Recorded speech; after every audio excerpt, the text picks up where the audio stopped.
Dili siya pagko. Diri. Dili ko, dili. Diri na, pero diri wala. Wala ni dili. Sakit di kayo kanang kalit bitaw. Maginit nung tako karon, maglisod mo kung tindog.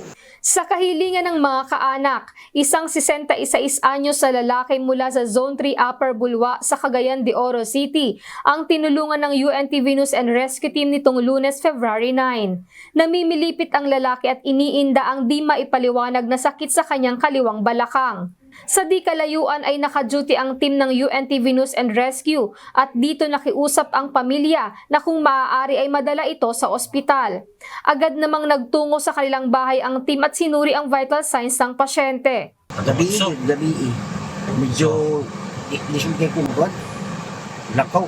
So kato siya nga pain, butang na to, tayo ang pinakasakit. Ito ang karon din sabi. So butang na to sa 10 karon, 10 ang pinakasakit.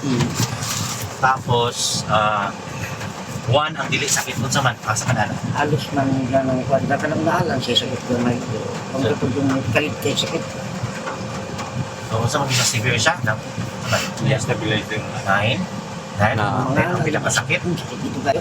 Hindi ako Dito yung Patuloy ang monitoring ng team sa pasyente habang nasa biyahe patungong JR Borja General Hospital kung saan siya mas matitingnan sa kanyang kalagayan.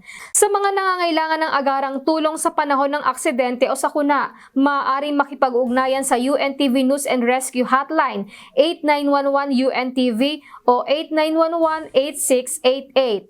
Lizel Nael, UNTV News and Rescue. Diyos ang aming sandigan, serbisyo publiko ang aming pinahahalagahan.